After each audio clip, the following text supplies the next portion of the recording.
नमस्कार। मैं नयन चौकसी आपके जीवन में रहे खुशियों भरी मस्ती। आइए सीखते हैं आज की कहानी से कुछ नया। इस कहानी का शीर्षक है मछुआरों की समस्या। मछलियां सालों से जापानियों की प्रिय खाद्य पदार्थ रही है। वे इसे अपने भोजन का एक अभिन्न अंग मानते हैं। ताजी मछलियों का स्वाद उन्हें बहुत पसंद है, लेकिन तटों पर मछलियों के अभाव के कारण मछुआरों को समुद्र के बीच जाकर मछलियां पकड़नी पड़ती है। शुरुआती दिनों में जब मछुआरे मछलियां पकड़ने बीच समुद्र जाते तो वापस आते आते बहुत देर हो जाती और मछलियां बासी हो जाती। यह उनके लिए एक बड़ी समस्या बन गई, क्योंकि लोग बासी मछलियां नहीं खरीद सकते। इस समस्या का निराकरण मछुआरों ने अपनी बोट में फ्रीजर लगाकर किया। वे मछलियां पकड़ने के बाद उन्हें फ्रीजर में डाल देते थे।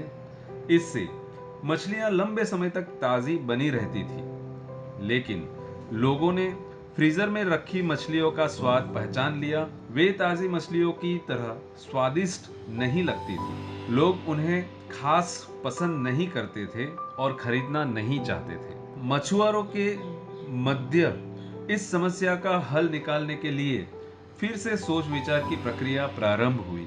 आखिरकार इसका हल भी मिल गया। सभी मछुआरों ने अपनी बोट में फिश टैंक बनवा लिया।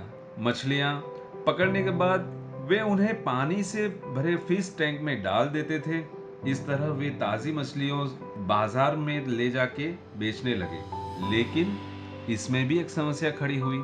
फिश टैंक में मछलियां कुछ देर तक इधर उधर वितरण करती, लेकिन ज्यादा जगह न होने के कारण वो स्थिर हो जाती। मछुआरे जब किनारे पहुंचते तो वे सांस तो ले रही थी, लेकिन समुद्री जल के स्वतंत्र विचरण के कारण मछलियां व स्वाद उनमें नहीं होता था। लोग चक्कर ये अंतर कर लेते थे। ये मछुआरों के लिए फिर से परेशानी का सबब बन गई।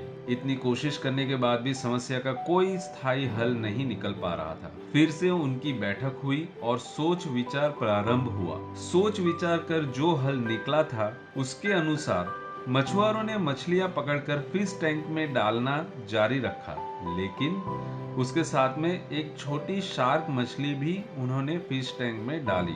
शार्क मछलियां कुछ मछलियां को मारकर खा जाती थी।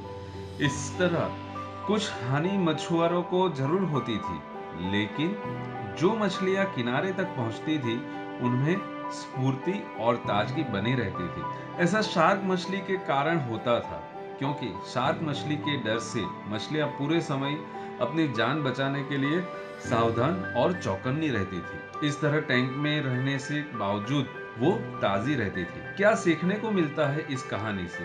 मित्रों, जब तक हमारी जिंदगी में शार्क रूपी चुनौतियां नहीं आती, हमारा जीवन टैंक में पड़ी मछलियों की तरह होता है, बेजान और नीरस। हम सांस तो लेते हैं, लेकिन हमें जिंदा दिली नहीं होती है। हम जब एक ही रूटीन से बंधकर रह जाते हैं, धीरे धीरे इसके इतने आदी हो जाते हैं कि चुनौतियां आने पर बड़ी जल्दी उससे सामने दम तोड़ देते हैं या हार मान लेते हैं। धीरे धीरे चुनौतियां और मेहनत के डर से हम बड़े सपने देखना छोड़ देते हैं और हालातों से समझौता कर साधारण जीवन व्यतीत करने लगते हैं। यदि जीवन में बड़ी और साधारण सफलता हासिल करनी है तो बड़े सपने देखने होंगे। सपनों को वास्तविकता में परिवर्तन करने के लिए कड़ी मेहनत करनी होगी। चुनौतियों का सामना करने के लिए खुद को तैयार करना होगा, तभी बड़ी और असाधारण सफलता की प्राप्ति होगी। दोस्तों, कहते हैं कि कर भला तो हो भला। तो इसी बात को ध्यान में रखते हुए अगर आपको ये हमारी कहानी पसंद आई तो इसे ज्यादा से ज्यादा फॉरवर्ड कीजिए और हमारी ये चैनल को सब्सक्राइब कीजिए। शुक्रिया।